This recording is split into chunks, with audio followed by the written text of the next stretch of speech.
Hello friends, welcome to Rudra classes. ये हमारी Shakespeare 1000 series का पार्ट 8 है और हम लेकर आए हैं हैमलेट के वो एमसीक्यूज जो आपके TGT, PGT, LT grade, D triple S B जैसे हर एग्जाम्स में बार बार पूछे जाते हैं। पिछले पार्ट में हमने 115 क्वेश्चंस को कवर कर लिए थे और अब हम बढ़ रहे हैं आगे क्वेश्चन नंबर 116 से लेकर 200 प्लस तक, जहां हैमलेट के साइकोलॉजिकल डेप्थ, फेमस सोलिलोquies कैरेक्टर्स जैसे क्लॉडियस, ओफिलिया और घोस्ट तक हर टॉपिक को एमसीक्यू फॉर्मेट में पूरी तरह से क्रैक करेंगे। तो तैयार हो जाइए एमसीक्यू की इस आखिरी और सबसे ज्यादा इंपॉर्टेंट रेंज के लिए। इसके पहले हमने हैमलेट का पार्ट 1 किया था जो कि था 115, जैसा कि मैंने आपको पहले ही बताया। तो चलिए बिना देर किए शुरू करते हैं।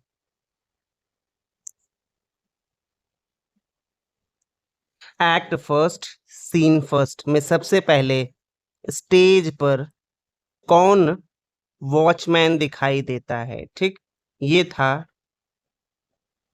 बर्नार्डो। बर्नार्डो सबसे पहले दिखाई देता है। जब फ्रांसिस्को अपनी ड्यूटी खत्म करता है तो वो क्या कहता है? I am sick at heart. I am sick at hurt.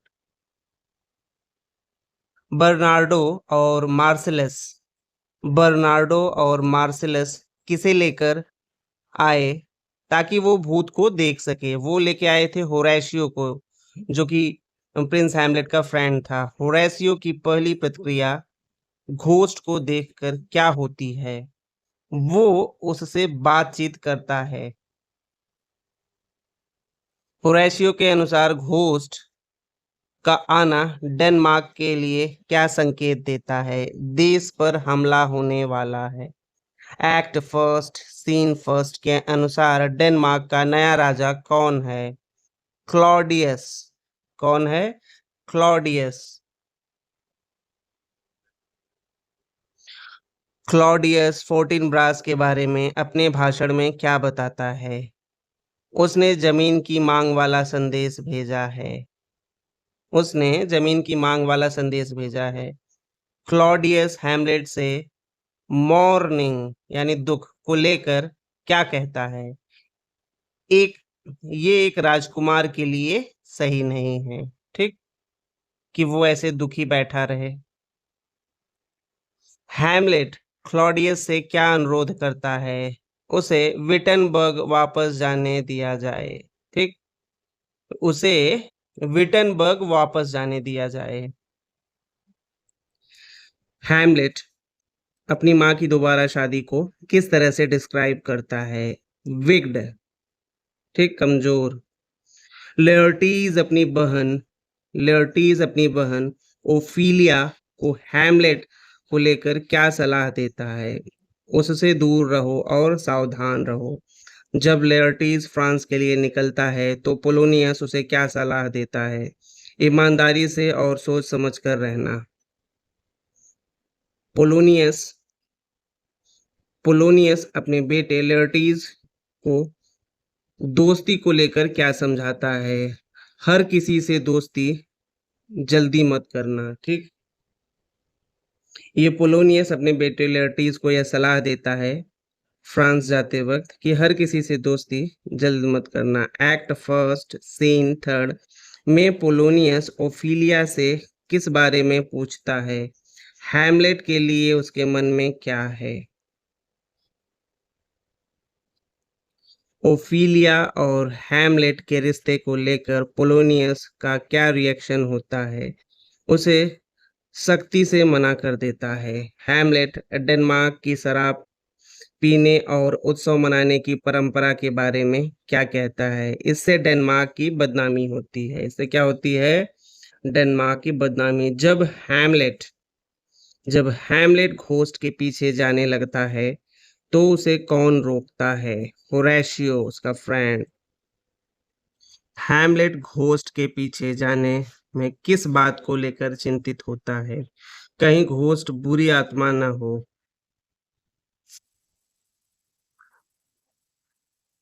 जब हैमलेट घोस्ट के पीछे जाता है तो आगे क्या होता है?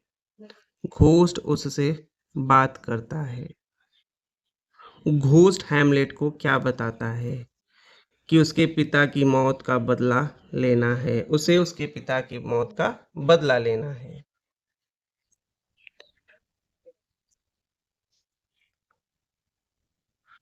घोस्ट के अनुसार किंग हैमलेट की मौत कैसे हुई थी? क्लॉडियस ने जहर देकर मारा था। ठीक। घोस्ट उसे बताता है कि क्लॉडियस ने जहर देकर मारा था। घोस्ट हैमलेट से किस बात से बचने के लिए कहता है? अपनी माँ से बदला लेने से। मतलब वो कहता है कि अपनी माँ से तुम किसी तरह का रिवेंज या हेट न रखना। जब घोस्ट सच्चाई बताता है तो हैमलेट की क्या प्रतिक्रिया होती है? वो उसे याद रखने और ओबे करने की कसम खाता है। हैमलेट होरेशियो और मार्सेलस से क्या वादा करने को कहता है? उसके सीक्रेट को छुपा कर रखने को। उसके सीक्रेट को छुपा के रखने के।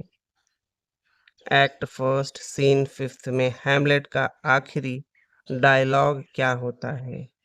The time is out of joint. The time is out of joint. Act first scene second में क्लॉडियस लेयर्टीज को क्या ऑफर करता है? फ्रांस वापस जाने की अनुमति।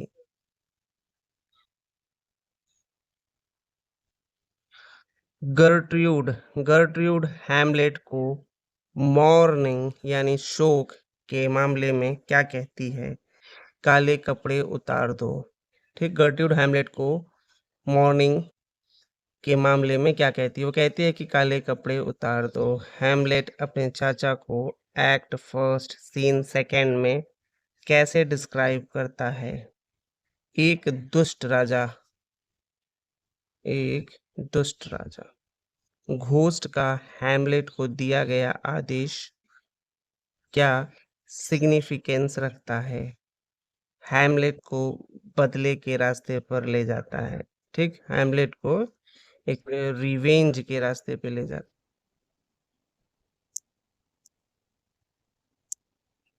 हैमलेट हैमलेट अपने दोस्त के सामने पागल बनने का नाटक क्यों करता है? अपनी सच्ची मंशा छुपाने के लिए। एक्ट सेकेंड सीन फर्स्ट में पोलोनियस अपने नौकर रेनाल्डो को कौन सा काम सौंपता है? लेयर्टीज के बारे में छानबीन करने के लिए भेजता है। ओफिलिया ओफिलिया जब पोलोनियस से हैमलेट के बारे में बात करती है तो वो उसका व्यवहार कैसा बताती है? उसका रूप बिखरा हुआ और आंखें जंगली सी थी। ठीक। ओफिलिया जब पोलोनियस से हैमलेट के बारे में बात करती है तो वो उसका व्यवहार कैसा बताती है? वो बताती है कि हैमलेट का जो रूप है वो बिखरा हुआ और आंखें जो है जंगली सी लग रही थी। एक्ट सेकेंड सीन फर्स्ट में पोलोनियस को हैमलेट की पागलपन की क्या वजह लगती है? ओफिलिया के लिए उसका प्यार ही उसके पागलपन की वजह है। एक्ट सेकेंड सीन फर्स्ट में क्लॉडियस रोजनक्रैंज और गिल्डस्टन को क्या जिम्मेदारी देता है? हैमलेट के व्यवहार की जानकारी इकट्ठा करने को। पोलोनियस अपनी थ्योरी को साबित करने के लिए किस घटना की योजना बनाता है? ओफिलिया और हैमलेट की मुलाकात की योजना। हैमलेट और पोलोनियस हैमलेट और पोलोनियस के सवालों का जवाब किस तरह देता है? वो उसे फिश मॉन्गर कहकर मजाक उड़ाता है। ठीक। हैमलेट जो है पोलोनियस के सवालों का जवाब जो है किस तरह देता है? उसे एक फिश मॉन्गर कहकर मजाक उड़ाता है। रोजनक्रैंज और गिल्डस्टन के आने पर हैमलेट की क्या प्रतिक्रिया होती है? उसे तुरंत समझ आ जाता है कि उन्हें राजा रानी ने ही भेजा है। जब प्लेयर्स आते हैं तो हैमलेट कैसे रिएक्ट करता है?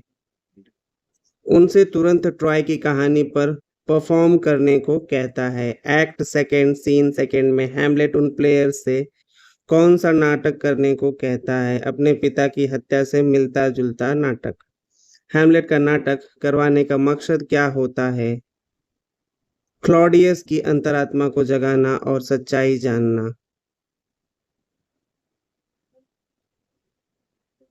एक्ट थर्ड सीन फर्स्ट में क्लॉडियस को हैमलेट की उदासी मेलनकोली को लेकर सबसे ज्यादा क्या डर लगता है?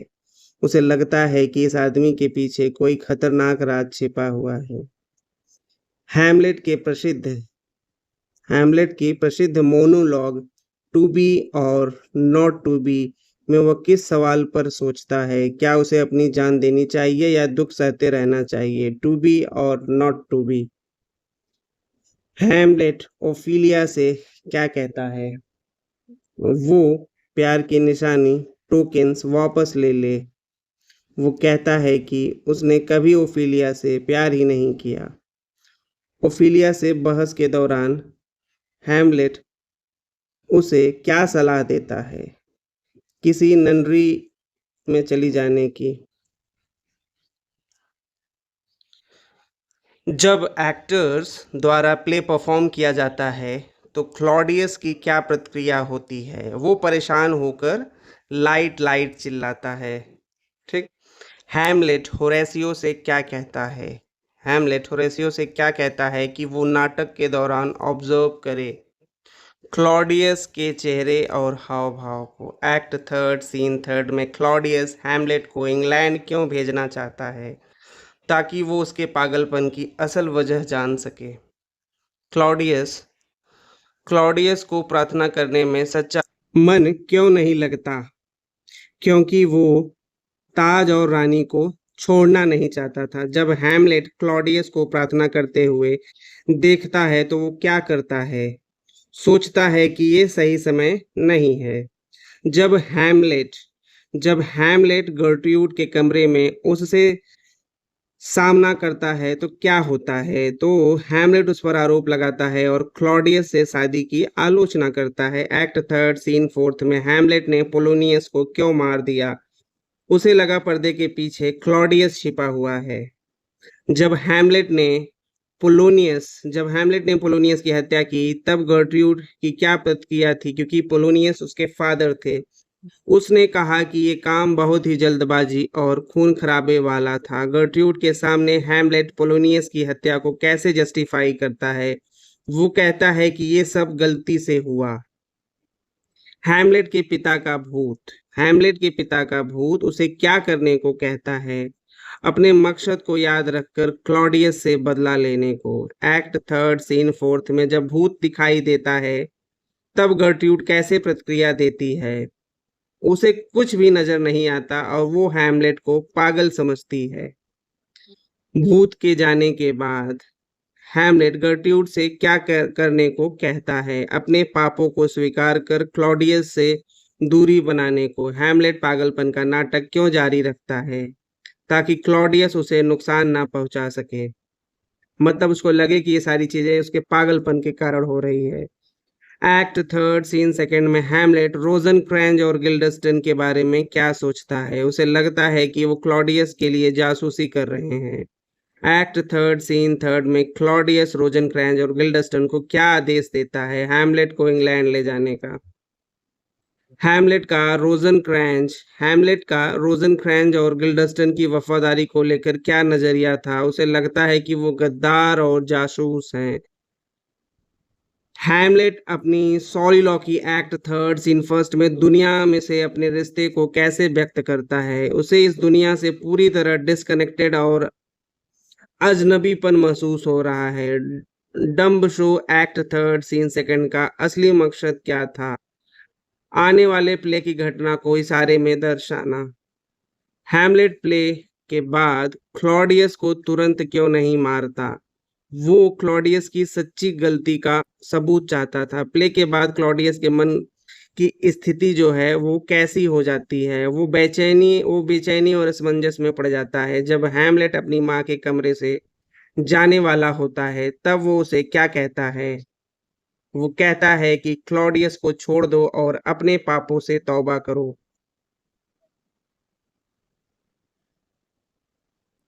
प्ले के बाद हैमलेट रोजनक्रैंज और गिल्डस्टन की वफादारी को कैसे देखता है? उसे उन पर और भी ज्यादा शक होने लगता है जब हैमलेट कहता है I will speak daggers but use none. उसका क्या मतलब होता है?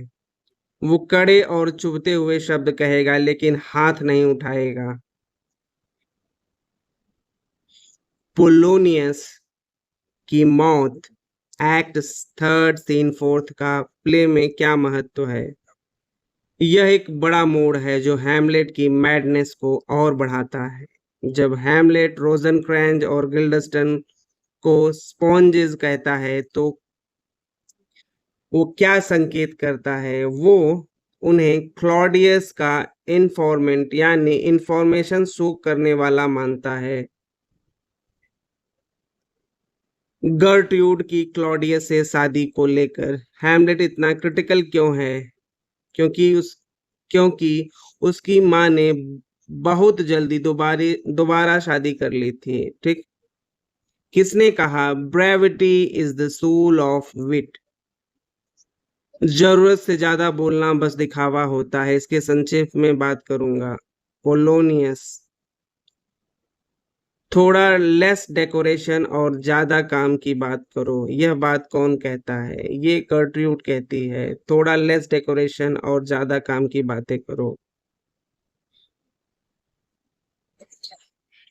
हाँ वो पागल है। ये सच है कि इस पर अफसोस भी है लेकिन अब मैं बिना किसी एक्टिंग के सीधे बात करूंगा। यह किसका डायलॉग है? ये है पोलोनियस का। तुम तारों की आग पर शक कर सकते हो, सूरज की गति पर भी सच्चाई को झूठ कर सकते हो, लेकिन मेरी मोहब्बत पर कभी डाउट मत करना। ये खूबसूरत लाइन जो है किसने कही थी? ये हैमलेट ने कही थी। क्या आप मुझे पहचानते हैं सर? और जवाब में नहीं सर। ये लाइंस किसके बीच के कन्वर्सेशन में आती है? ये पोलोनियस और हैमलेट के कन्वर्सेशन में आती है। अगर सूरज एक मरे हुए कुत्ते से कीड़े पैदा कर सकता है तो क्या आपके पास बेटी है? यह सवाल कौन पूछता है? ये हैमलेट। आप क्या पढ़ रहे हैं सर? यह सवाल किसने हैमलेट से पूछा था? पोलोनियस ने। ये बहुत बेसिक से स्टेटमेंट्स हैं लेकिन ये एग्जाम्स में पूछे जाते हैं। ये पागलपन जैसा लग रहा है पर इसमें कोई भी तरीका छुपा हुआ है। ठीक। ये पागलपन जैसा लग रहा है पर इसमें भी कोई तरीका छुपा हुआ है। मतलब किसी को शक हुआ था यानी पोलोनियस को इस तरह से शक हुआ था। अभी मैं सोच रहा हूँ कि नेक्स्ट सीरीज में मैं जो स्टेटमेंट रहेगा उसको इंग्लिश में ही रखूंगा। तुम मुझसे वो सब छीन सकते हो जिसका मुझे कोई अफसोस नहीं सिवाय मेरी जान की। मेरी जान, मेरी जान। ये इंटेंस डायलॉग किसका है? हैमलेट का। मेरे प्यारे दोस्त कैसे हो गिल्डस्टन, रोजनक्रैंज? अच्छे लड़के हो तुम दोनों। ये वार्म वेलकम किसने किया? हैमलेट ने। अच्छा ये बुरा कुछ भी नहीं होता है। ठीक। अच्छा या बुरा कुछ भी नहीं होता है, बस सोच उसे वैसा बना देती है। ये डायलॉग किसका है? हैमलेट का है। Dreams are ambitions and ambitious लोगों के सपने बस परछाई भर हैं। ये गहरी बात किसने कही? गिल्डस्टन ने कही। मैं एक भिखारी जैसा हूँ, मैं एक भिखारी जैसा हूँ और थैंक्स कहने में भी कंगाल हूँ। ये लाइन किस कैरेक्टर की है? ये है हैमलेट की। Man is such a great creation, बुद्धि में नोबेल और फैकल्टीज में लिमिटलेस। ये एडमायरेशन किसने जाहिर की? हैमलेट ने। अगर हर इंसान को उसके कर्मों के अनुसार ट्रीट किया जाए तो कोई भी सजा से नहीं बच पाएगा। ये कटाक्ष जो था वो हैमलेट ने किया था। मैं कैसे गिरा हुआ इंसान हूँ, एक गुलाम की तरह खुद को कोस रहा हूँ अपने आप में। ये इंटेंस कन्फेशन कौन करता है? हैमलेट करता है। वो हिक्यूबा के लिए वो क्यूबा के लिए रो क्यों रहा है? ना हिक्यूबा उसका कुछ लगती है और ना हिक्यूबा का। ये इमोशनल आउटबर्स्ट किसका है? हैमलेट का। मैं एक बेटे के रूप में जिसने अपने पिता की हत्या देखी सिर्फ गालियां बक बक कर ही रह जाऊंगा। ये गुस्से भरे शब्द किसके हैं? हैमलेट के ही हैं।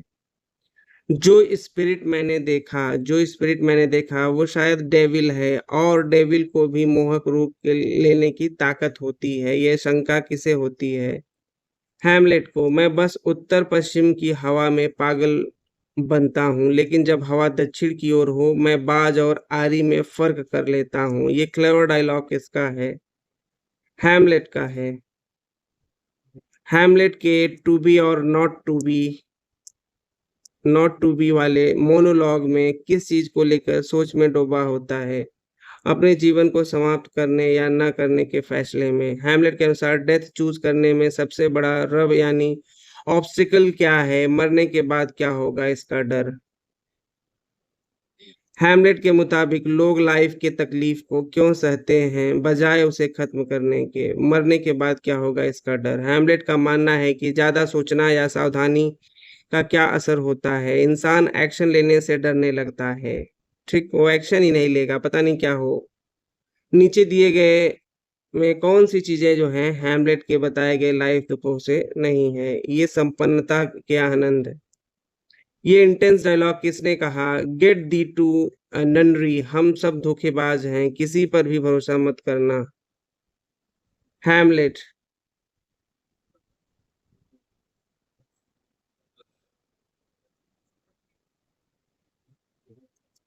Rich gift wax poor when givers prove unkind. ये सच्ची बात किसने कही? ये ओफिलिया ने कही थी। Rich gifts wax poor when givers prove unkind.